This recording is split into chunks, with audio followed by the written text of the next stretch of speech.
Welcome to the Computer Repair Podcast, episode number 303, Safeguarding Hardware and Data. I'm your host, Jeff Halash. This is our live show where we discuss the ins and outs of running your computer repair business. Our show today is brought to you by Instant House Call, remote support that is easy for you and your customers to use. This must-have tool with features like on-demand for your break-fix customers and unattended for managed services. You can do automatic repairs with the built-in software, and it will save you time and money when you're supporting your customers. Check it out for a free trial at instanthousecall.com. Use the offer code PODNUTS. And also buy Reclaim Me Pro, the all-in-one highly configurable data recovery software for both beginners and experts. For a free 14-day trial, go to reclaimme-pro.com. Use the offer code PODNUTS for a 50% discount. All right, let me introduce the co-hosts. We have back from, I don't know where, John Dubinsky from the Maven Group. John, how you doing? Hey, good to be here. Good to have you, man. And also, I've got a newcomer that I'm going to introduce because apparently I put him in the lineup, so I put him against the old timers. But that is Steve Hames from SJH Computing. Steve, how you doing? I'm good, thanks, you. Good. And we also have, it's been a while. He's still in sunny California. I hate him. Brad Torrey from TTCS Computer Services. Brad, how you doing? Good. My new tagline is going to be, I will not discuss the weather during the months of fall or winter with my friends. That's awesome. And back from another cold place, kindred in spirits, is Adam Carpenter from IT Professionals of Iowa. Adam, how you doing? I'm great. Glad to be here. Awesome. All right. So what we're going to do is we are going to start off our normal, share a tip or story that we could learn from. And John, as usual, I know you're ready with a handful of stuff. I'm going to let you kick it off with a tip or story that we can learn from.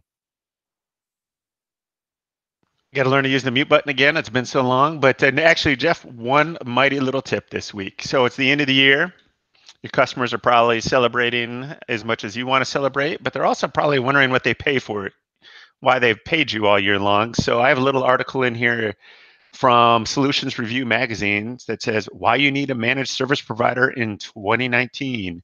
And it's more from the perspective of to your customer, why your customer needs us. So might be a good time while you're sitting around roasting your chestnuts on an open fire to sort of stay in touch with your customers and maybe build your message and prepare them for whatever you've got coming for them next year. So that'll be in the show notes as well as in the chat. Awesome, as usual. Thank you, sir. And Brad, I'm going to kick it over to you since it's been a while since you've been on the show. I'm sure you have a tip or story that we can learn from. Yeah, I don't know if it's a tip or a story, but I had a couple of projects and meetings recently in the last couple weeks, and one project was a big install I did for a customer that was moving. She was upgrading, so I had taken over this office, and she had like an ASUS router, and which is, you know, I like ASUS routers, but not for a business with VoIP.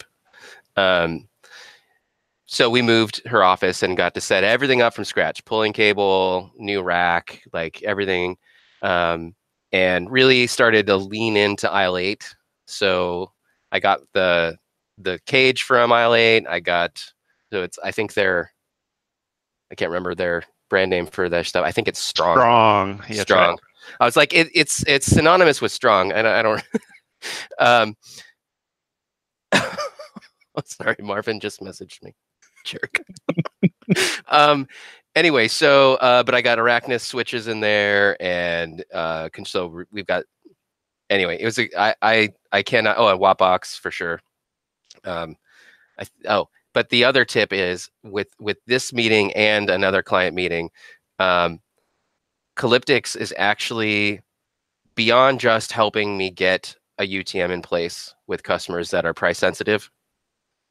It's helping me get another foot in the door for monthly management. So customers are like, what can I do? I'm starting to hear more and more about all these attacks. Like the news is actually doing us a solid by reporting people getting all their data stolen and all this stuff. So people are actually willing to spend a little money. They don't want to spend too much money. They didn't change like they didn't wake up overnight and just go like, oh yeah, just open my wallet. But but they still care and they want to spend some cash. So now I can say, no, you really need a UTM.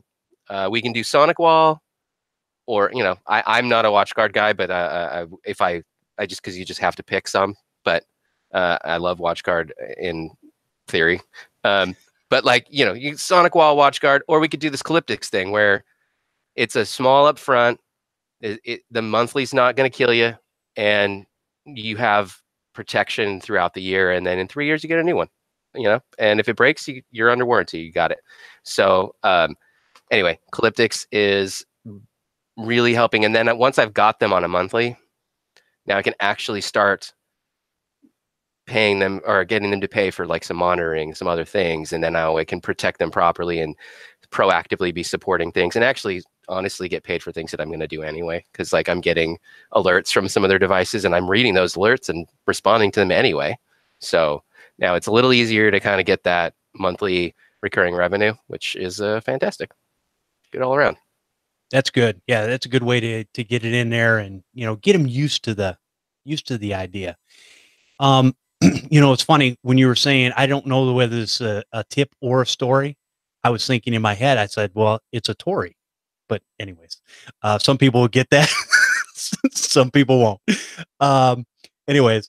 All right. So Adam, what kind of tip or story do you have for us this week? So I heard some interesting information on another podcast, the SolarOnes podcast, since I use their products. One nice thing about their podcast, though, is they're really not focused on them. It's really general information, kind of like we do. Anyway. Whoa, time out before you move on. What's the name of the podcast? Show notes stepping in here. TechPod. Let me look it up here. I'm pretty sure it's TechPod. MSP Great. TechPod. Thank you. Yep. So anyway, they were talking about the RMMs and how they've always been based around devices. You know, and so that's been a constant battle as far as pricing back and forth for everybody. Do I charge on price? Do I charge on device? Do I charge on user? Do, you know, something hybrid? Blah blah blah. RMMs have always been about the device. So now they said that we're going to see a shift, and RMMs are going to focus more on users now, because it's really more and more common that a user has 2, 3, 4, 5 devices now, and rather than having all of those separate devices and you got to figure out who they're linked to and all of that, the RMM is going to be based around the user, and then under them you'll have all of their devices. So they didn't say when that was going to happen, but you know, if SolarOnes is saying this is coming, or they think it's coming, it's probably a good chance that that's what we're going to see. And actually, it makes sense to me. So something that's interesting. Good. Yeah, absolutely. Well, yeah. How often do you have a customer call you and say, like, Susie's computer's not working? You're like, cool. Where is she sitting? I have no idea. Like, I have all of the computers listed here by some kind of workstation number or something, but where is Susie sitting today? You know. That's true. Yeah. Yep. Well, that's good. I mean, there's always one thing about this industry is it's always changing. It's always growing.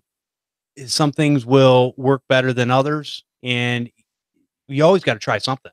You always got to, you know, try to improve the system the way it is, trying to make our lives easier. As John always says, you know, save me an hour a month. That's an hour of time that I didn't have. That's, you know, 12 hours a year. I could go do what I want to do during that time. So now if we were all really good in our PSA, we would already have this done, right? We would have our users in our PSA and our RMM and the devices in the, okay, never mind. Yeah, mine's a hybrid and it's kind of yeah, not really. It's work. It's all work. And there's a lot of background work that needs to be done. And a lot of times for solopreneurs or solo techs or whatever you want to call us, it's hard sometimes to make time for that type of thing where you're going to make your life a lot easier by building it up front. Oh, I'm not the pot calling the kettle black. I don't think the big guys do that either. Don't get me wrong. I mean, I do have this small fantasy that I often dream about by maybe twice a month where, you know, I'm working in my PSA and suddenly the VoIP phone rings and the customer name comes up, and then all of a sudden it's like Star Trek and all their equipment shows up onto the right, and it shows me the last time their backups ran and when they changed their oil last in their Nissan Sentra, and I have all that, and all of a sudden an automatic email goes out congratulating their wife on their new child, and an order is placed from Amazon for baby wipe cloths and diapers for my gift. And then I suddenly wake up in a cold sweat and realize that it's Monday morning. We don't have all that set up by any means, but you know, when a customer calls, I'll go into our Freedom Voice panel, add the customer information, so when they do call on all phones, it comes up that way. You know, we get the customer name. Show off. In Repair Shopper, you know, we have the assets, so we do have the machines listed. So if for some reason, because when we name a machine, we do it by user, so it's easy to figure out. So in Repair Shopper, we have the assets, so we can see their machines, and then we can go into our RMM tool, which is N-Central at this point, and find them if it's not by their name. So we kind of have some of that stuff put together. But yeah, certainly not nearly the wonderland that John speaks of. I do have a system. I would name PCs by the year that they were purchased, and then a number after that in numerical order. Just it makes as much sense as anything. Users change. We used to name PCs by users too, but people move around, and I didn't want to rename computers and stuff. So naming it by year and then a sequential number helps that. And then in Screen Connect or ConnectWise control, now for my remote control, I do add the username if I know who the person is that sits at that computer, and I do change that because that's easy for me to update. I had this one client, it's the same client. She moved offices. She moved from Orange County to LA County. So she dumped half her staff. So now I'm like getting to know an entire office of people again. So I don't know who sits where anymore. But I do try to do that. And then the other thing I do will be set the PC name sometimes by the VoIP extension number. So like if you set it extension 100, you have computer 100, and your IP address is statically mapped to 100. I have actually pulled that off like once. I was going to say, really, how many times? I was about to ask, how many times? It was a big office. I had a client for like 5 years, and I finally got all the way there, and then I decided not to work with them anymore. But it happened. So our simple naming for computers usually just the username dash DT or LT, depending on what it is, desktop or laptop. Now, there's two reasons we do that. One, super easy to figure out what the machine name is or how to find it in our system or whatever. The other thing is I'm a big proponent of wiping a machine if it gets moved to somebody else. Let's start fresh. So if you had a generic name, then it's like, oh, well, we'll just have somebody else log in. It's fine. We don't need to do anything. Well, no, because that machine name doesn't match the user, and then we can't keep track of it. You know, it gives you more reason to say, look, we need to give this user a fresh start. It'll be a better experience for them, and we can wipe out any unknown issues that we're not aware of anyway. So that kind of gives us leverage on that as well. And these are all great things, and they are something that everybody needs to think about when you're trying to put things together for your business, because we get so worried about putting this fire out, that fire out, that you guys are naming some really good things where if you get it from the beginning and you keep with that program, a lot of times it'll make your life a lot easier down the road. And that's really what you want. Yeah, but Steve, you got to agree with me. Adam's crazy, right? Wiping out a computer just because a new employee comes along, that's nuts. Yeah, I'm not wiping a computer. I just literally name the computers whoever's using it. Although now Windows 10's come out and it automatically names it, I've kind of forgot to rename a load of PCs, so now I'm just having to guess who's who. See, you know, if you use images, you have very little time into doing that. You know, a lot of automation, so kind of does most of the work for you. Still showing off. You know, like I said, we all know those users that have no business using a computer, so who knows what's on there. You know, if I get a new machine, I want to know that it's going to work right. So I like to give I agree with Adam. I think Adam is right. Yeah, I like to give my users the best experience I can. Even in today's day and age, I mean, and even with the amount of software that somebody might be using at a business location, it is fairly easy to do, especially with Windows 10. I will tell a short story before we have Steve give his tip. But my son built a new computer. Actually, yeah, he built a new computer. So he was switching out the main components, and he decided to take his hard drive and just let it start up. Now, if somebody else had told me about this in the secret Facebook group, and they said, I think it was Kyle Kenyon, he said, yeah, you can basically put the drive in, start it up. It's going to retake whatever drivers it needs for the new motherboard, CPU, all that kind of stuff, and it will run no problem. I was very, very, very surprised. My son is still running that same machine, and it runs perfectly. He games on it. He watches TV on it. He, web browses, all that stuff. And that's all he did. He just switched the components out, put the hard drive in, started it back up. It took its whatever 5-10 minutes, and boom, he's got a regular operating system. Now me, I'm old school. So what do? I switch major components out. No, I reload the system, and then spend like the next 4.5 months getting it the way I want it. Now that's on this last one. That's not quite true. I spent about 16 solid hours getting it the way I wanted it, just because apparently I had that amount of time at that time. So, but not everybody's got that. All right. Anyways, let's move on. And Steve, why don't you go ahead and give us a tip or story that we could learn from this week as the newcomer to the podcast? So this is mainly if you're doing any work on your social media for LinkedIn. Something I come across the other week was the social selling index. It's basically just a score that LinkedIn gives you to basically tell you how well your profile is. So it rates it out of 100. And it basically, there's 4 points that it gives you a score for. So you get your professional brand, basically how well you're branding yourself, how well you're connecting to the correct people. So you don't really want to be connecting to, I don't know, a chef or something like that, if that's not the people that you're targeting, and how well you're engaging with your contacts and your building relationships. So I've actually just started doing quite a bit with LinkedIn, and I've actually got quite a bit of work out of it just by using this social selling index. If you Google SSI index, it comes up straight away, and you just click on it and it gives you a nice little chart of where you can improve your scores and everything. So if anyone's doing that with LinkedIn, it's highly recommend to have a look at it. Awesome. That is a cool tip, something I wasn't aware of. So that's yeah, I want to know how that's working out for everybody. I'm going to be curious now. I'm going to have to go in and look at that and see. My score is probably 3.5% or something like that. But yeah, because social media. But no, that's good. All right, so let's go ahead and move on, and let's take a quick break, and then we'll get into our main topic, which was brought to us by Steve today. All right, TechCon Unplugged, September 20th through the 22nd, 2019. Be there or be square. That's all I'm gonna say about that. Now, it's in Grand Rapids, Michigan, and here's what you get: all meals and snacks at the event.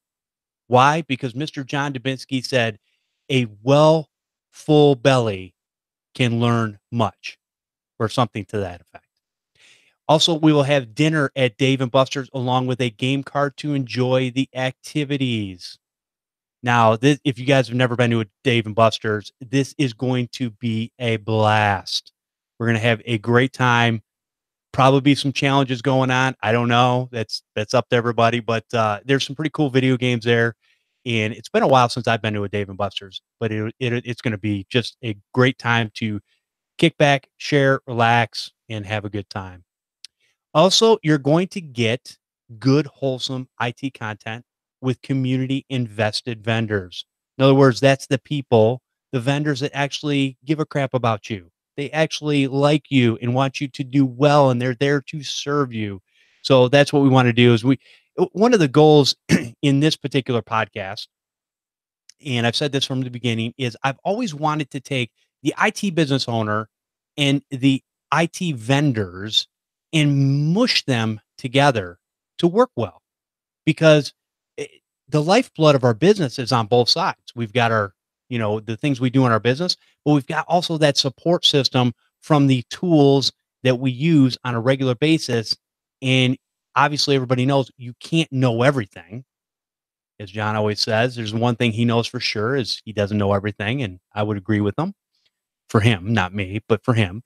So, but it's true. We always have room to learn in our lives and improve. So anyways, that is where that we're going to have a good time doing that. And you can get your tickets. Tickets are only $199. That's getting you all that food. That's getting you dinner on Saturday night.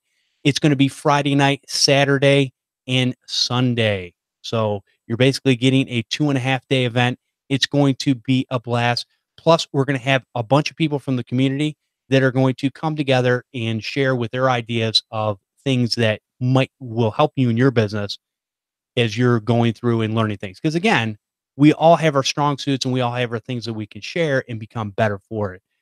Mike Smith's going to be there. Marvin B said he's already got his room, so Marvin B will be there. We're going to have a great time, especially Friday night. We're going to do a meet and greet, man. We're going to have all the podcasters that you're going to be able to meet and talk with and just hang out. And this is going to be a phenomenal event. This is an event that myself and others have envisioned to pull together with the help of the community and our community invested vendors. So check it out at techconunplugged.com. Get your tickets and get your room today. Did I tell you the rooms are $102 a night right by the airport? It's a hop, skip, and a jump. And Dave and Buster's is a 6-minute walk from the hotel. Man, when I say everything, you're going to be able to get up in the morning and come down the stairs or elevator. You probably should use the stairs. It'll wake you up a little bit more, get the blood flowing, and come down and share in all the activities for that day. And then you can go right back up to your room. Might have to leave once on Saturday night to go take a little walk. Be good, get some fresh air and all that kind of good stuff. So anyways, we want you to join us. We want you to become a part of this. I'm not going to say a number. There is going to be a cap on tickets, just so you know, because the space is only so big. So get your tickets now. Hey, get them before the end of the year. That way, hey, you're in and you're good. Plus, you can write it off on this year's taxes. And then the rest of the stuff you do for next year, as far as the hotel and all that kind of stuff, you can write that off in your taxes. So, hey, win-win. All right, go check it out. techconunplugged.com in John's backyard. Not literally, but pretty close. All right, so this topic was brought to us by Steve Hames, and he said he's been listening to the show for a long time. He wanted to come on the show and share because he feels that he has knowledge to share. And this is something I've said for a long time. Everybody has something to share because we all do things a little bit differently. We can all learn from each other. So this is a perfect example. Steve's coming on a show, and I know it can be, I don't know, Steve, is your heart racing a million miles an hour right now, or are you just kind of cool hand Luke? He looks cool hand Luke to me. He looks. It was when I started, it was racing, but now I've settled down. I'm all right now. There you go. It's just a bunch of people sitting around having a great conversation, right? Yeah. So he brought us this subject, and I thought it was very interesting because it's not something we normally talk about, but it's something that needs to be talked about. And that is protecting your customers' machines and data while in for repairing. And I know there's a lot of different ways that people do things. So what I'm going to do is I'm going to have Steve kick this off and go ahead and tell us what you do as far as protecting your customers' computers and data while you've got them in the shop or en route in your vehicle, etc. So I'm going to start with probably the easiest thing you can do, and that's protecting data. Because let's face it, you can replace a laptop, you can replace a desktop, but you can't replace data, pictures, files, financial information. So what I normally do is, as soon as I get the machine into my office, is I literally yank the hard drive, connect it up to my bench PC, and then what I'll do is I'll create an image of the hard drive. So I use a program called HD Clone. So I'll take the image, and then whatever I do from there, I know from that point I've got a backup of their data. So if the hard drive fails, which it does, it's happened to me a few times, I've got that data. And then what I normally do as well, if I'm doing a wipe and reload, I'll fabs the data off the image. Because you can actually, with HD Clone, is mount the image within Windows off my bench PC, and Windows will see it as just a normal hard drive. There is some exceptions with that. If I'm doing a screen replacement, I'm probably not going to image the hard drive. there's no point imaging a hard drive if you're doing a screen replacement or anything like that. Generally, it's if I'm doing reloads, cleanups, or any weird issue where I think it could be Windows related, I'm going to do a backup of it. No matter what backup, it probably adds about 30 minutes onto the repair time, but I think it's just worth it. And then in terms of transporting, I try and get people to bring stuff to me. If not, then I've got some little boxes in the back of my van that I use for laptops. And then desktops, I just use some bubble wrap just to try and stop them from getting dented and scratched. But I honestly do think, like I said, replacing them, not a problem, but replacing data, if that drive fails or you've formatted the drive or something, you've done something wrong, yeah, I don't want to be shouted at. I'm with you there. And a lot of times I will definitely, if available, I'll go ahead and pull the drive. It's not always that easy in every laptop, but most of them it is. You can pull that drive, or even if it's a working computer, at least get some sort of data backup of the data on that machine. But an image is probably the easiest way to get that information. I use Fabs a lot of times. Now, back in the day when I first started, I would use Fabs Auto Backup, and then I would manually drag and drop each and every file. Is like a double redundancy, because I wasn't, back when Fabs first started, I wasn't really sure how good the program. That program is so rock solid. It just backs the stuff up, and it's great. So definitely, yeah, image. I agree with you. You got to do that. Little side note: when I'm carrying a desktop in the back of my computer, I just treat it like my kid. I throw a seatbelt around it, and so it can't go anywhere, and it's all good. All right, so. What I've been doing as well is I'll keep the image as well for 2 weeks after the PC or the laptop's been picked up. Don't tell my customers that, because they'll expect you to keep it, but I normally keep the image for 2 weeks. And same with hard drives. If I'm replacing a hard drive as well, I'll keep the hard drive for 2 weeks, and then after that the hard drive gets wiped clean. So even after the repair, I'm trying to protect their data as much as possible.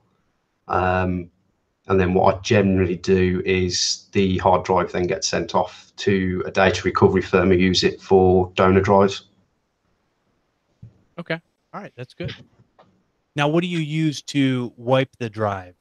Is it DBAN? Okay. It's short for something. I can't remember what it is. Derek's boot. Yeah.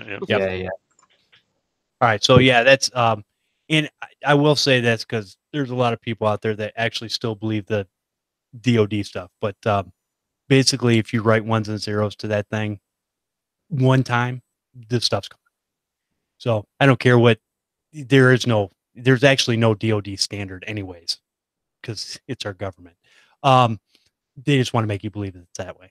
Anyways, but yeah, you definitely, because a lot of times it'll take a long time, and I think a lot of people don't do anything because it does take such a long time. And so, but you got to either that, or you got to physically destroy that hard drive before you get rid of it. That's the prudent thing to do. Matter of fact, I got a box sitting over here that I need to do that exact, and these are mostly failed drives. So I've got to like destroy them before I get rid of them, just in case. It's just, you never know. I don't want to be that guy. All right. So, Brad, it looks like you want to say something there. Well, I was just going to say, because I have a drill press, I like to throw a drill through it, but that's just also, it's kind of fun. I like to see, so whether they're metal or glass platters, it's always fun to see. So if you slam them really hard on the cement and you hear them bust into 1,000 pieces, yeah, those are glass. The other ones, not so much. Then you got to drill through them, or crush them with a crusher. I just take my hand sometimes, just bend them in half. No, I'm just kidding. But yeah, you definitely got to destroy them in some form or fashion. All right, John. So what types of things do you do in your business? You've been doing this a long time. As a matter of fact, you're probably the senior in this group. No, we're not talking about age, because I know I'm older than you. because I know you're going to throw that in there. But anyways, No. what do you do to protect your customers' data and your customers' computers? Well, I can't disagree with anything that's been said here so far, but a lot of what I do, and I always seem to bring up, is that everything I do is now in the compliance industry, meaning since most of my clients are probably dentists and orthodontists, there's a lot to do with the protection of data, which was a great thing to focus on that Steve brought up. So HIPAA talks about the HIPAA triad, which is confidentiality, integrity, and availability. So those are probably the principles that I'm always thinking about now, no matter what the machine is, whether it's when I'm leaving with an office with a machine, which I now dread more than ever and try not to do, because there's usually a process, if there's compliance involved, of signing that machine out, and I'm taking ownership of that. And if it's sitting in my car and it gets stolen and it's not encrypted and so on and so forth and all of that, there's lots of red tape to keep track of there. So my focus is more on making sure that that data, if there's important data on that machine, and keep in mind that I'm not dealing with home users, so I'm dealing mostly with business users, that data is already backed up no matter what happens, if it needs to be backed up prior to that. So if there's a problem with the machine, I'm walking in, and if possible, I might be doing a Fabs auto backup, grabbing what I need, shooting that over to something, and then I'm doing the old nuke and pave, because when you have images and available and all that, like Adam says, or even from scratch at a customer that has a decent internet connection, we can be backed up and running in an hour or less.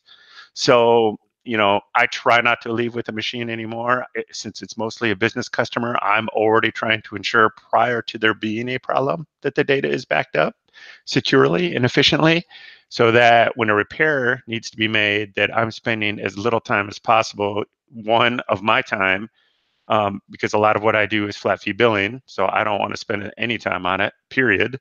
But also that rewards my customer, that I can get them back up and running quickly too. So if I just keep that in mind, that confidentiality, integrity, and availability, that's usually what I try to do to guide me. Awesome. All right, Brad, you're up. Unmute. All right. So yes, definitely liked what Steve said about protecting data, because that's really the only non-replaceable thing that you're going to deal with. And I haven't done the image like he was talking about, but although it sounds like a great idea, I also don't do as many actual repairs. So I don't have like a computer in my shop a lot, but I'll do things like I have a NAS that someone has a failing RAID, or they have a RAID set up in their NAS, and one of the drives has failed.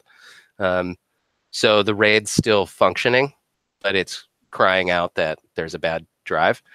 So the data's still there. Replacing a drive in a RAID is a non-destructive process. You just replace it.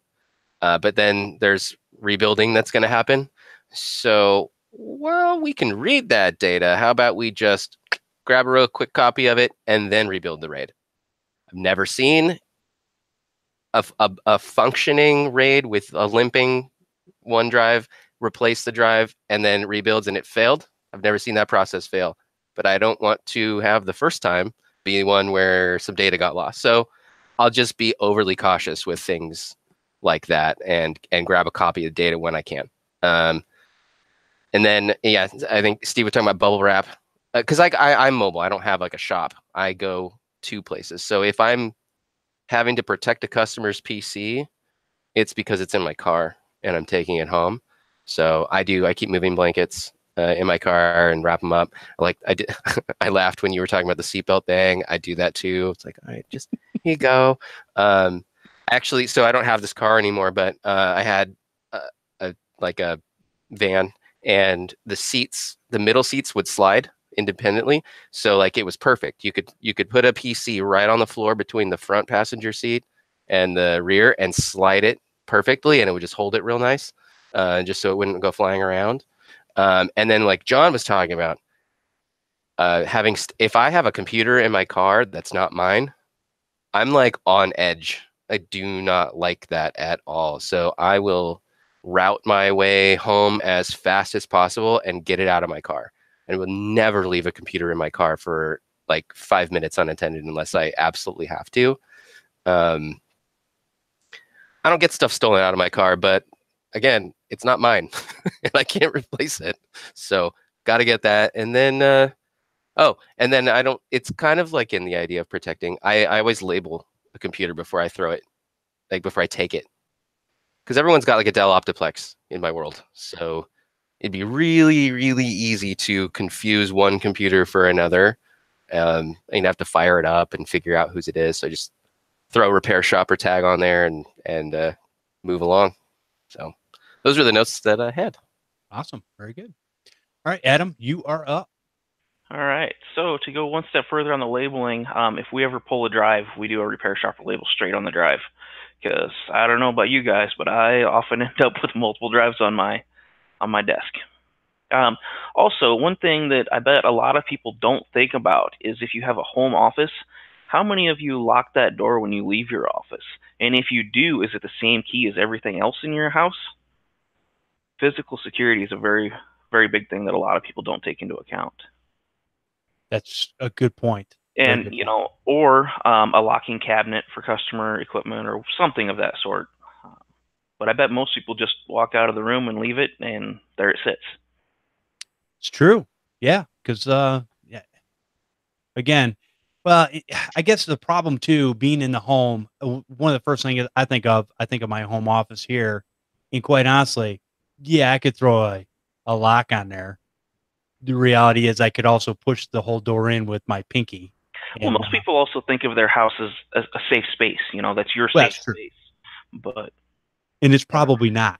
Right. Yeah. Well, depending on like compliance things and that, you know, it may be a concern that you should at least think about. It doesn't take much to throw a lock on. It may slow people down if nothing else. Here's what you can do. Now I'm thinking about this. You can actually get a metal sliding door and have it automatically lock and use biometrics to actually open and close it.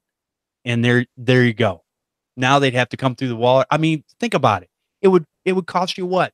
Maybe $1,000 to do something like that. It might be worth it. And then you don't have to think about it. It would only cost a very small amount to add a little Star Trek whooshing sound as it opened and closed.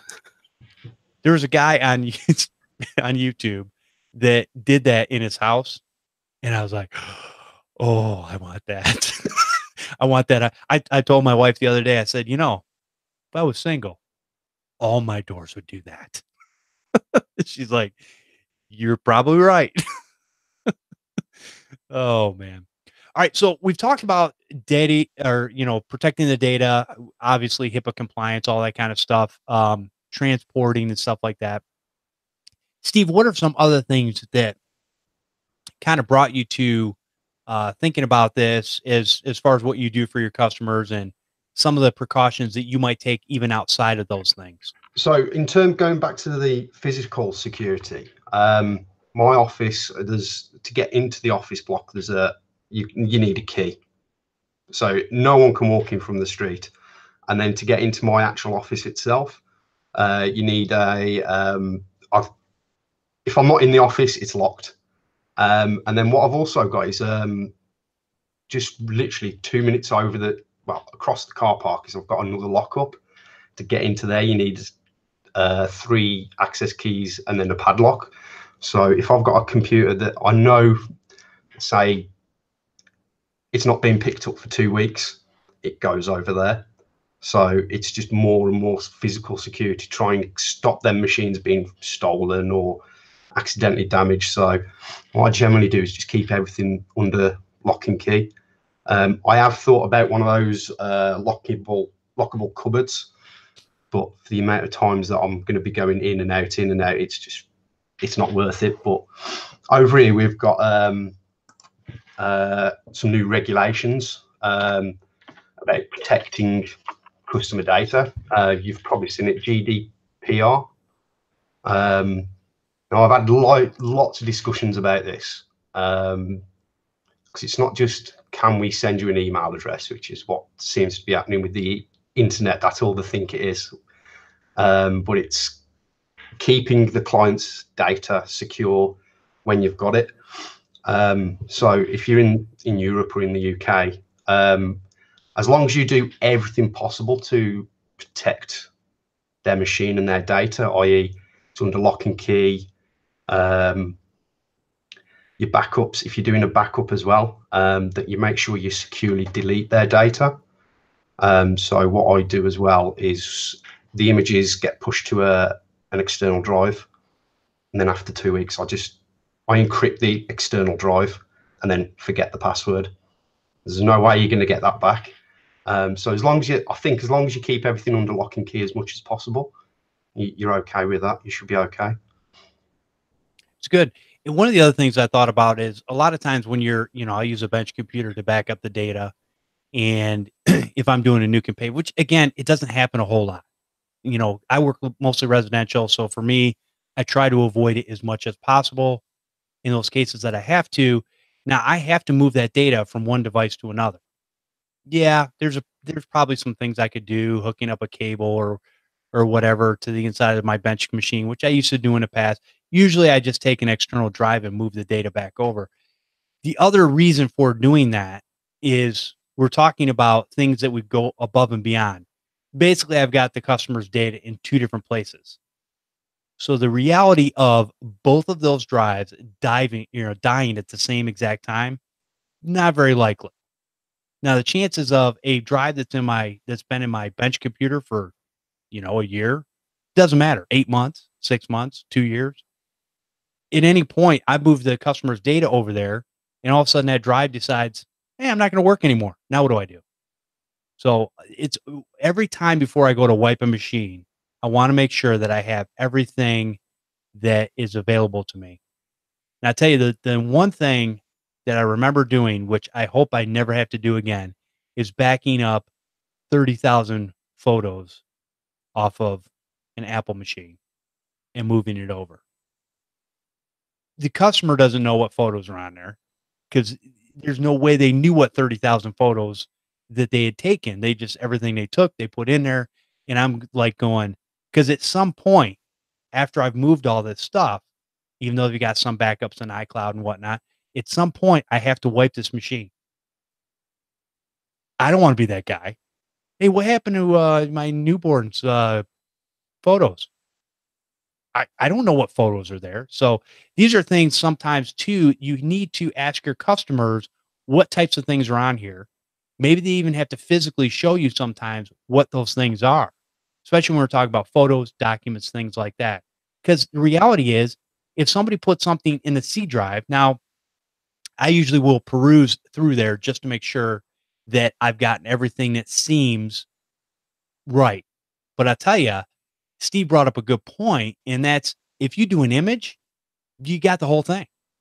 You don't have to worry about picking and choosing data. You can take that image, you can pull the stuff out of it if you need to. So that's probably the safest bet when it comes to that. Do I do that all the time? Absolutely not. Should I? Absolutely. I have done that before, where they don't save it in the documents folder; they save it in the user folder. I actually a couple of weeks ago put some new machines in for a business. The old machines, I took an image of the drive because I was getting rid of it, and she complained that I've missed out all her documents. Luckily, because I had the image, I just loaded the image up on my bench PC and picked them up straight away. So there you go. Fabs will miss stuff like that. That's why I do images. Yep. No, I agree with you there. The other thing too is, even though this irritates me, and I tend, again, this is coming from a residential side. Maybe business side is different. John, maybe you can speak to this. But from a residential side, your downloads folder and your recycle bin are not places to store files. They're just not. So at some point when I'm working on your computer, whatever's in there, especially when I'm doing a cleanup, that stuff's gone. Now, hopefully you weren't storing stuff in there, but I keep hearing more and more how people are storing stuff in their download folder. And I think we just had a problem with the Windows 10 update that was, I think their cleanup tool now had the downloads folder as an automatic check to clean up, which I agree with. I'm with Microsoft on this one. That's not a place to put your files, but customers do what they want to do. John, what do you do from a business standpoint with that? Well, one thing I'd like to bring up is just remember when you bring a machine into your office and you plug it into your network, just like when you stick other things, you probably want to use protection. of some sort. So whatever port you're plugging into, you may want to segment that LAN. What?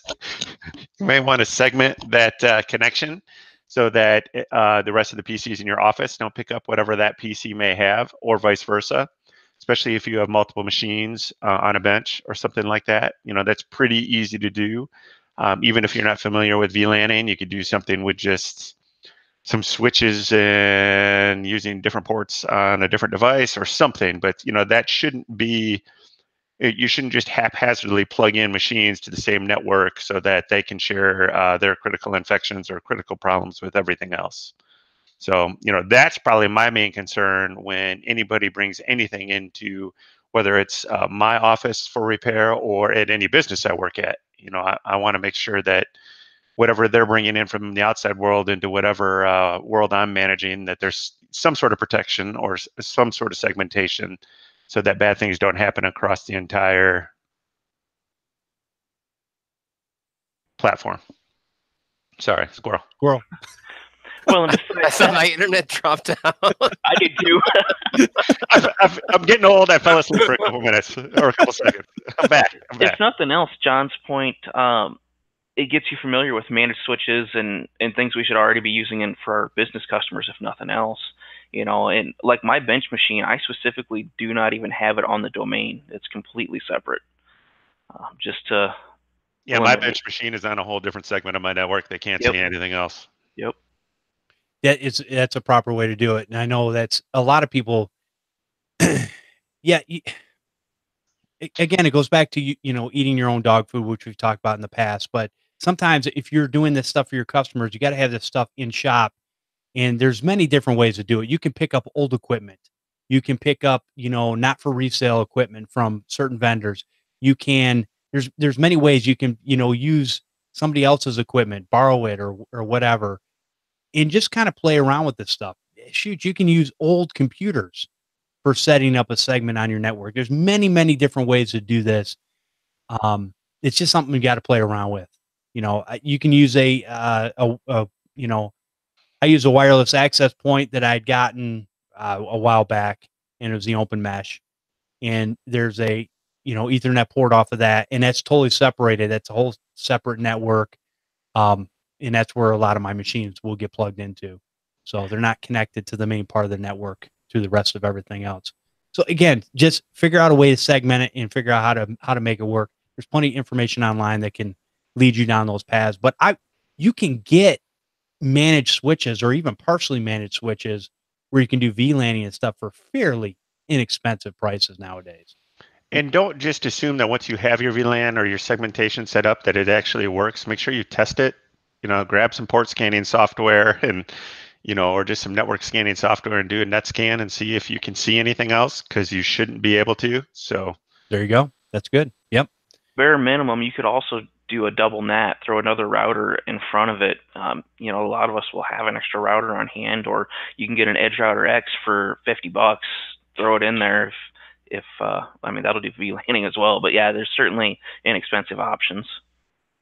Absolutely. If you want to just play around, I mean, like everyone here has probably picked up at some point in their life, especially early on, grabbed an old computer and just started taking it apart and putting it back together again. I actually went to like our local Goodwill has PCs that have been refurbished, and so I could buy a computer for like $25 and tear it apart when I was trying to learn how to do stuff.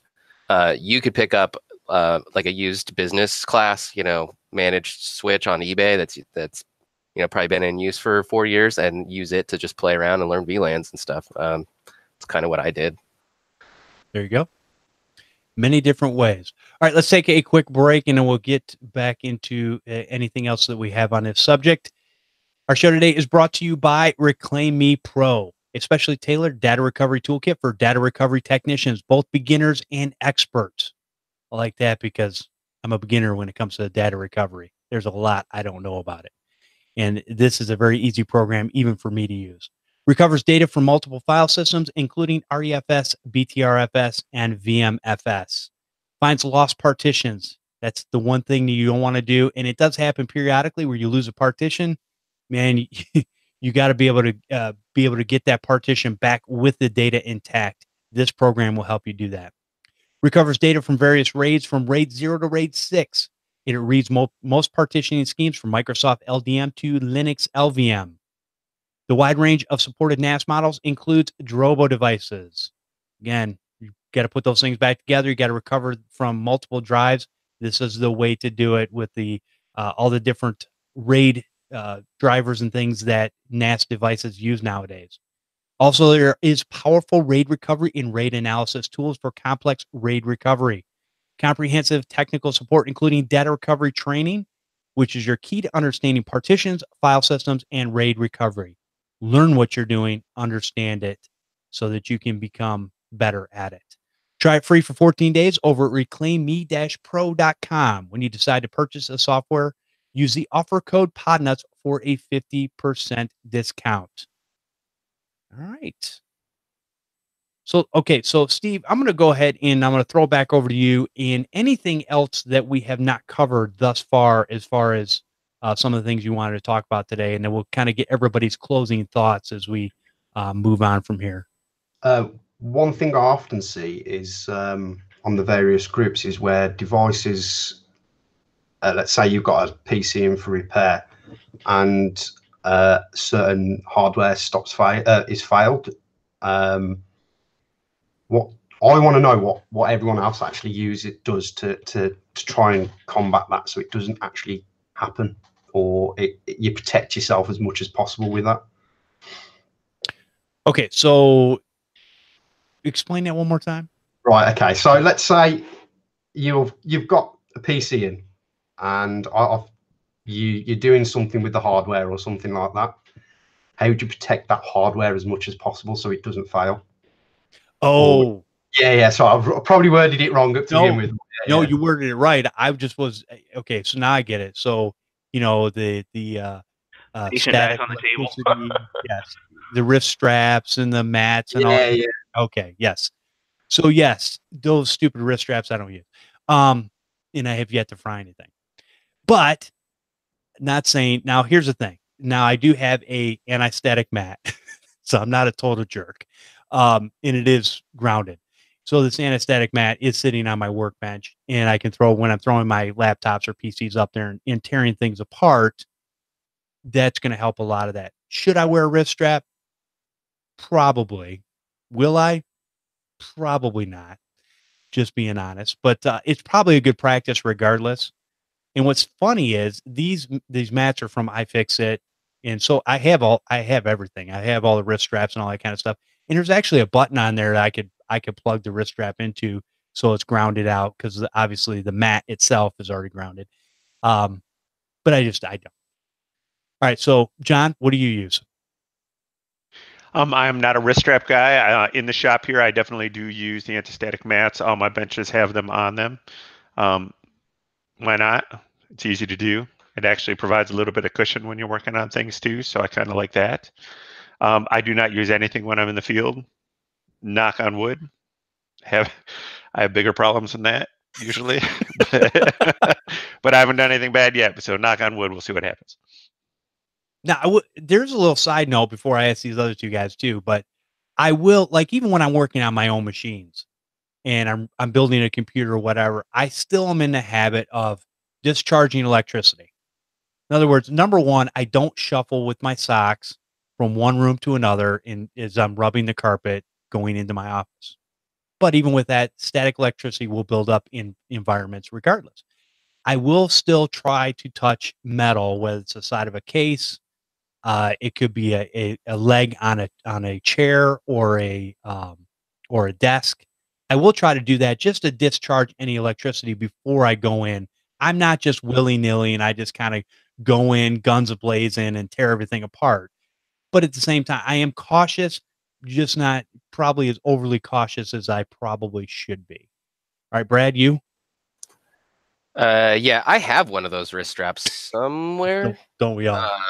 Just, I don't know. I haven't seen it in a while, but I know I bought one. And I have used it at least one time. And then I was like, nah, this is dumb. But no, just like you, I guess I've always, because I should be using a wrist strap and like I feel like I'm doing something wrong by not using one. I have this like subconscious thing that I haven't even really been aware of until we were talking about this, that I will always do what you're talking about, discharge. I'm like always got my hand grounded on something before I touch anything inside of a computer, just out of paranoia. And yes, I've never fried anything inside of a computer by not wearing a wrist strap. I noticed in John's background, he's got a UPS under the desk. I do always plug, if a computer comes in here and it's going on my bench, it's going into a UPS. It's just surge protected, just in case. I don't want anybody's stuff getting fried, or if there's a power flicker, whatever. So yeah, we do, little things like that just to physically protect against everything possible, I guess, or at least everything we can conceive of. That's good. Also, I was thinking earlier when Steve was talking about imaging. I do keep hard drives. I might get more serious about imaging, because I did have like this one thing that happened once. Customers, you had an old line of business database-based software that they weren't currently using, but they had data like in, and it was running off of their PC, and I didn't know that they still were using that. Occasionally they would pop it open to look up an old file, but it wasn't their current program, so I wasn't supporting it. I had no idea this thing existed at all. And just through luck, I can't remember the exact circumstances, but we got a new computer for them basically, and they were like, oh, what about that? And I'm like, what about that? What are you talking about? Oh, no, yeah, I have to pull all my old, like if I have an old client come back, I have to get it off of this thing and it's gone. Yeah, because what? I didn't know you had that. So the old hard drive had not been lost or destroyed. So it was effectively like having the image available, and so I didn't have to come to them and say, I'm so sorry, I already destroyed that drive. Like I had it, but that could have been ugly for them. They would have been really upset. So you pull an image, things like that come up, you're okay. Just mount it and get the data. So. And that's a good idea for tagging, as Adam said earlier, tagging those drives, making sure that you know where they came from and where they go back to. And that's the other thing too. Sometimes there will be certain people in this industry that I've heard that basically will say things like, they will, most of the time when a customer brings a machine in, especially on the residential side, hey, we're going to upgrade you to an SSD. Well, they don't effectively have to do an image because they already have the image, which is on the original hard drive. And there's a lot to be said for that. So maybe depending, and I try to push this sometimes, maybe depending on the age of the hard drive, hey, we're going to replace this hard drive so that way I'm not having to back it up and put it onto this old hard drive. And let's face it, if a hard drive is 4+ years old, it's a good chance that they probably need another one anyways. And it's a good way to upsell at that point. So that's something to think about when you're talking about this protection. That just came to light when Brad was talking about that. All right, Adam, you? I was going to say UPS, especially on my bench machine where I'm doing cloning or I suspect a drive's got an issue. That's absolutely the time I do not want a power issue. So that would be my biggest thing. Dang it, I'm going to get a UPS now. Now, also keep in mind that a lot of times when we're talking about data destruction, you have to use a program that's going to give you some sort of documentation that you did it. Ooh, Lots of instances. So keep that in mind. I know that Miray's product does. What's the one that we use? I use Kill Disk. I think that's what you use. Yes, Active Kill Disk. Thank you very much. So, make sure you got some documentation. Yeah, because that's part of the HIPAA compliance, right? You got to have that documentation that, yes, I effectively did wipe this drive. Well, not only for that, but yeah, any sort of compliance needs, you have that too. But the other thing is, if something bad happens and the customer says, well, at least you have it. If nothing else, you can email it to them just because it looks cool and you can say you did it. Right. No, that's good. Yeah, documentation goes a long way. Okay, so let's see. Where are we at?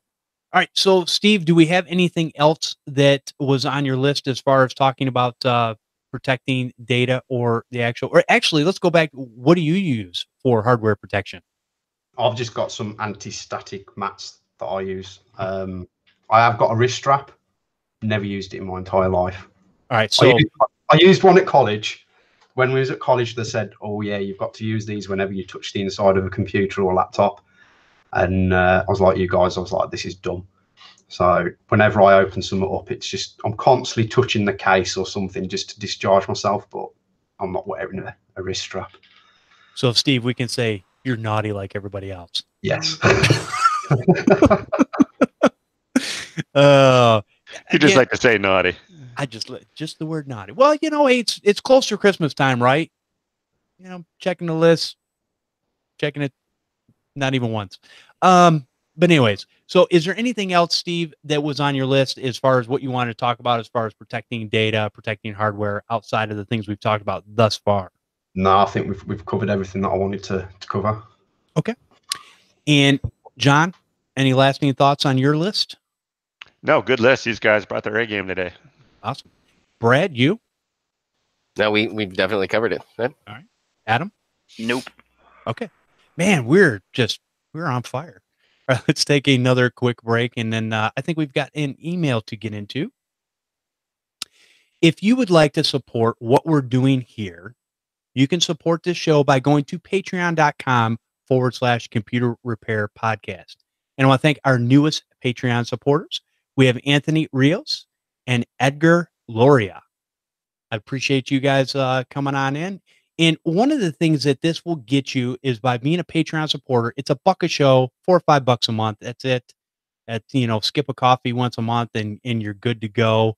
What that will do is that will get you access into our secret Facebook group. And I haven't said this in the past. I'm going to say it now.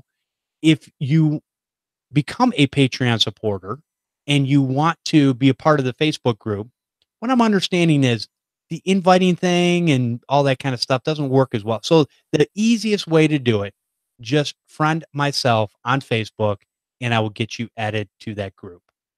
That way, you know, I don't mind. It's fine. And that way I can just, all I got to do is click a button, get you in there. So if you have become a Patreon supporter, and now not everybody has a Facebook account or not everybody wants into the secret Facebook group, there are people out there who just support us because they like what we're doing. But it's an added bonus that I wanted to give a safe environment for people to be able to come into and be able to share their thoughts, you know, problems, whatever, to where everybody can come together. And I think we've got 98 people in that group right now. It's an awesome group. It's a safe place to get some ideas, to ask a question and not feel foolish, no matter how simple the question might seem to people that have been in the business for a while. We don't ever treat anybody that way because, you know, we all got to learn somewhere.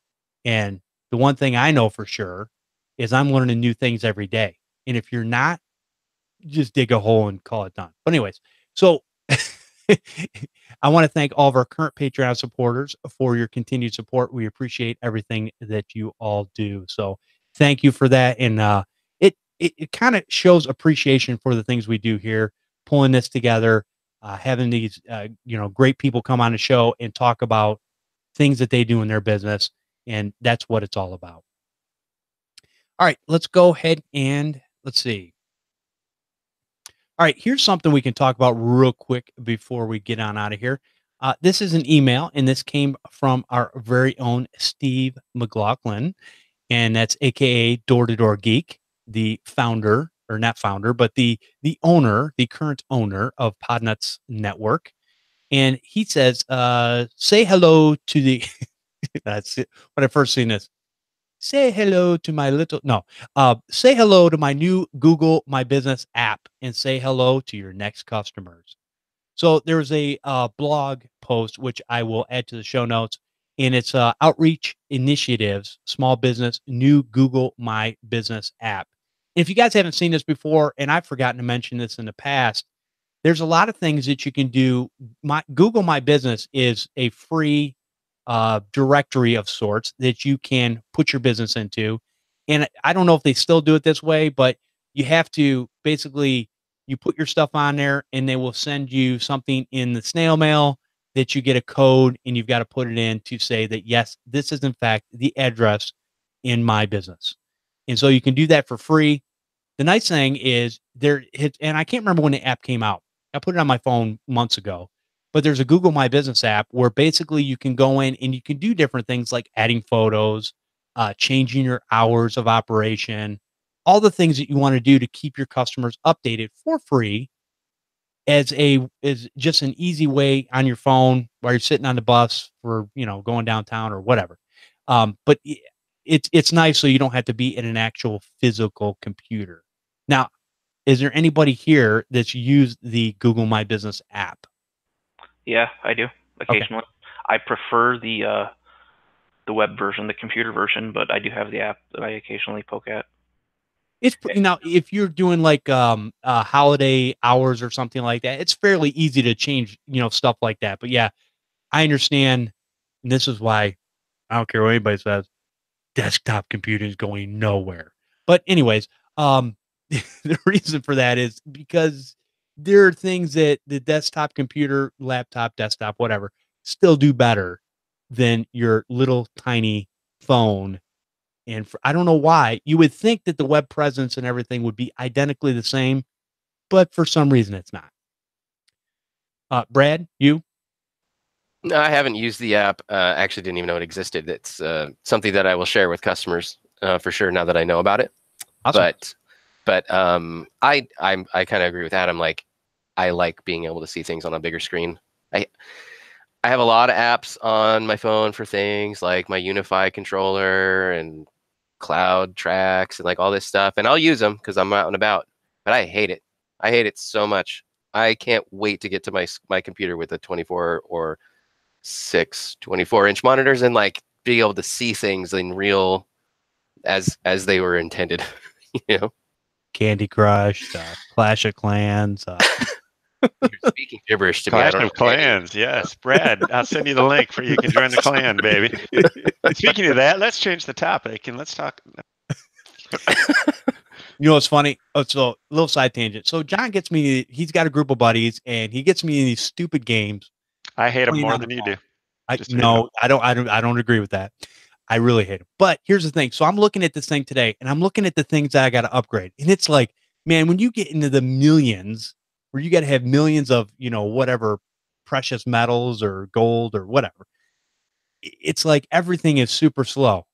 I almost dropped another $20 today. I had my finger hovering over the button. I'm like going, dang it. No, I'm not doing it. I'm like, darn you, John Dubinsky. So anyways, but yeah, I did, speaking of, since we had a little side discussion going on, Star Wars, Star Trek, I actually downloaded the mobile Star Wars and Star Trek game, and they're both actually fairly interesting. So that's why you're not spending as much attention to the clan as you're supposed to be. That's right. Words with friends. I got, yeah. Hey, let me put this back on track, back to what you said about the Google app. I think all of my customers should be doing that, and I kind of pound them to do that. If for no other reason, because that's how I think most of their customers are finding them. It's not really an avenue for the customers I want to pick up. But, a good example of that is if you use Google Calendar and you type in a customer name and the address location, it should just come up. But a good way to check if that data is working for your customer is type in the name of what they think their business should be called on the Google and on the mapping programs. And often the times you will find that it is named something totally different than what they're expecting. Could be a doctor's name misspelled, not the practice name and the doctor's name, the practice name, and whatever they want. So I think that's a great tool. It is also a great way for them that if they have a retail location to change their hours or keep their hours up to date and that sort of thing. And the great thing about it is, it's free. I mean, you're providing a lot of information and stuff to Google, which they really like, but I mean, it is free for them to use. So it's almost like, why wouldn't you? Maybe the only negative is if you do sign up and you do claim it, people can then directly rate you much more, you got to kind of watch that a little bit. I mean, it's not like they can't rate you if you're not signed up and you haven't claimed a business, but, just something to think about. And it probably would be something your customers would appreciate if you brought it to their attention, saying, oh, they are paying attention to me in more ways than just IT. Yeah, I tell everybody you're participating in Yelp or Google Maps or whatever, whether you like it or not. So good point. Yes, you better control that conversation, or at least be aware of it. Well, and one other thing, the Google My Business, having that set up is going to help your local SEO. Google owns that area, so if you can get that information to them, it's really going to help as well. So for free, it's worth doing. Absolutely. Steve, do you use that app? I've got it installed on my phone, but I ignore it. Okay. All right. I've got to get too many notifications on my phone. It's just like, yeah, ignore. I'll deal with it when I get into sitting in front of a computer or a laptop. It's just the interface is better on the web. Yeah, and here's a little side tip. I turn all notifications off except for my one business email. That's the only thing that will actually, well, in text messages and obviously phone calls. Everything else is shut off. Oh, and I take that back. And the secret Facebook group, because I love y'all. That I do get notified and I do peruse through there when notifications come in. But other than that, I had to, man, my phone was dinging like every 30 seconds. It was ridiculous. Okay, so let's talk about my hatred for Facebook a little bit more. And I have just a question for the panel. If this all of a sudden they're experiencing it a little bit. So now, okay, Facebook is not on my phone. I have three friends in Facebook. I have Jeff, Paco, and my wife. All right, purely because I am on Facebook purely for CRP, because CRP rocks. All right, so now all of a sudden I'm getting text messages from Facebook. I haven't changed anything. I haven't changed my settings. I haven't done anything. So a text message from Facebook will look something like, give me 2 seconds. I should be prepared for the show. I mean, somebody should be. But it's from a generic number, and it'll come up, and it'll say, John, share an update with your friends. fb.com something / and I haven't changed any of my settings. I didn't even know Facebook could do that. Okay. Yeah, I've never got a text from Facebook. That would piss me off a lot. Yeah. And it's just now it started out, if I go back a couple months ago, and I never set this up either, and it just started in, let's see if I look, in May. And I didn't change anything. I started getting updates all of a sudden that, hey, Jeff Halash shared a photo. So I turned that off. And then in September, it started again. Jeff Halash shared a photo. So I turned that off. And I haven't touched anything since September 29th. And now starting end of November, I've got about 5 of them. John, share an update with your friends. John, share an update with your friends. And you never turned on text messaging to your phone? Never turned it. I don't change anything, purely because I don't want to be any more involved. 2 things I want. I want to get an email when somebody does it in the group. And that's it. Did you ever have the app? Did you ever have the app installed on your phone? Eons ago. I mean, not in the past year. It might have been from that. I'm not saying that. It's just funny that now it's back. Yeah, that's weird. Because I've never gotten text messages from Facebook. But according to the Google, you can go to your Facebook homepage, click on the padlock or triangle, settings. On the top left, or click on the globe for notifications. 4th from the top is text message. Why it's automatically on, who knows? But that should stop it. Yeah, now if I look on text messaging and I'm in there right now, they are off. Well, turn it on and off. There you go. Toggle it on and then toggle it back off. All right, everybody log out of Facebook. I'm going to reboot it. Hang on. Here we go. Yeah, I've been here. That was my other thing too. Okay. Oh, but I don't have the mobile app. But under desktop and mobile, it does say some notifications. So maybe Steve's onto something that it's. Yeah, could be. But I don't have the app on my phone now, though. I have text messages turned on apparently, but I don't get text messages. So that's also strange. It could be nobody likes you, Brad. I mean, clearly, that's obviously the answer. All right. One last thing I want to talk about. Sorry. That's all right. No, that's fine. We're out of emails, but one thing I want to talk about is something that's been going around the internet is basically, and I don't have much information on it, but here's what I'll say to it, is that if you're using Google AdWords, a lot of people have been complaining because Google AdWords stopped using you couldn't use the word repair. And a lot of times I would tell people to use, computer repair for their, in their ad. Apparently if you have that in there, the word repair, it kind of flags it. Well, it's not just for computers. It's for certain industries. And here's the thing I'll say to that. My basic understanding is, number one, it will change because Google makes way too much money. What they're trying to do is they're trying to stop the scammers from coming in and just putting up putting up Google ads and, leading people down the wrong path. Now, here's the reality. They don't even really need to do that. They can use, a little bit of SEO and get right out there anyway. So I understand what Google's doing. They're combating this, which is good. My other thing that my basic understanding is you're going to be able to verify your Google AdWords to your business at some point. Now, again, every time you try to turn a ship, you've got this little tiny rudder that you're moving, and Google's a big ship. So I would tell everybody out there, just be patient. Maybe take the word repair out of your ad.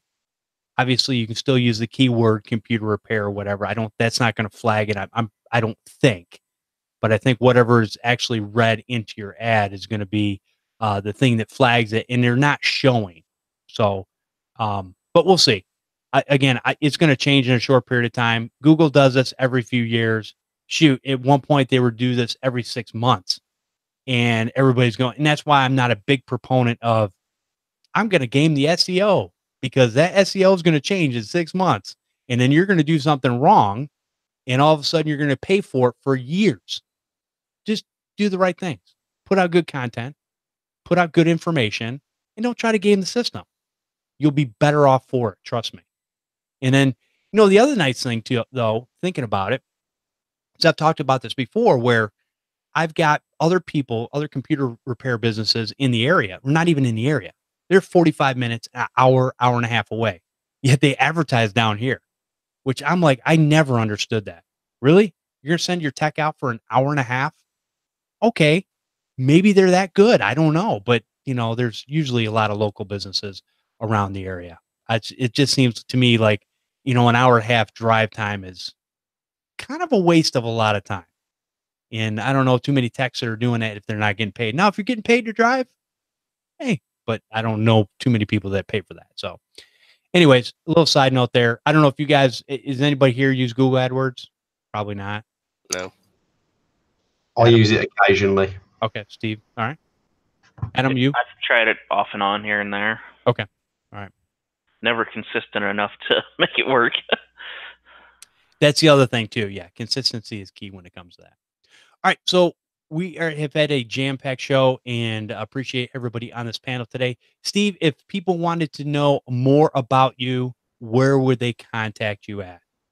You can email me info@sjhcomputing.co.uk, or you can find me on the Facebook group. It's Steve Hames. All right, very good. And Mr. Bradford, California, Torrey? Don't start that. I don't want that to be my middle name. We'll call you Torrey for short. Yeah, that works. TTCScomputerservices.com. You can email me, Brad, at ttcscomputerservices.com, which it continually baffles me that I haven't found a better. That's a terrible URL. Yeah. Since you brought it up, I wasn't going to say this, but since you brought it up, every time I redo my Outlook or I redo my computer and it doesn't save all that, wonderful information where I can start with your first name and it puts your email address in. Every time I've got to manually type in, or on my phone, your email address, I usually get it wrong 2 or 3 times before I get it right. Yeah, I don't know. It's the worst. Speaking of which, I don't know why it popped into my head earlier when we were talking about Fabs. Fabs is the best way to get that autocomplete to transfer between PCs. I've tried to do it a bunch of other ways. Fabs is the only way I've been able to successfully do that. So I haven't been able to get that to work yet, but it could be, I might be checking something wrong or doing something. I know it's supposed to do that. I just, on my own personal machine, I haven't been able to get it to work. So anyways, hopefully, I'm just trying to think. Now, if somebody was saying that with Office 365, which is what I'm on now, and maybe that's the difference too, that information is supposed to be backed up, isn't it? John, weren't you telling me that at one point? Say that again, Jeff. I'm playing Clash of Clans. What? Office 365 Isn't it supposed to back up all the like your email addresses and stuff like that? The autofill, or what do they call that nowadays? Well, somebody that knows a lot more about Outlook than I do too is I believe that isn't that all stored now with the latest versions of Outlook in one file, and there is not a separate file anymore? Anybody? It's my understanding Office 365 isn't doing anything about it. It's going to be in your local Outlook profile. Okay. Right. Yeah, there's nothing specific that says in Office 365. But hey, BradTorrey.com is available. Brad, just so you know. California Torrey. Sorry. Somebody needs I thought like in Outlook 2016 that there was no more, it wasn't separate, that it was all in one file now. But I could be wrong. I do not do a lot with Outlook. So it's a pain every time. That's all I know. So I definitely will figure that out before the next time I have to redo my system. But anyways. All right. So where do we leave off at, Mr. Adam Carpenter? Yep. Support at itproiowa.com, or I'm in the Facebook group. Awesome. And last but not least, Mr. Clash of Clans, John Dubinsky. Of course, in the CRP group, love it there, or John at mavengroup.net if you got a question. All right. And I'll let everybody know that I'm actually liking Star Trek, John, just so it's kind of similar to Clash of Clans, but better. Anyways, squirrel. All right, come join us live for the Computer Repair Podcast every Sunday at 4 p.m. Eastern over at podnuts.com/CRP Live. Join in on the conversation by hanging out in the chat room. You can also send an email to podnuts@podnuts.com or leave a voicemail at 734-335-1000. You can call that from your phone, probably only in the U.S. But yeah, you can leave a voicemail and we'll play it next to ours. I want to thank everyone for listening and subscribing to the show. We'll see you next time on the Computer Repair Podcast.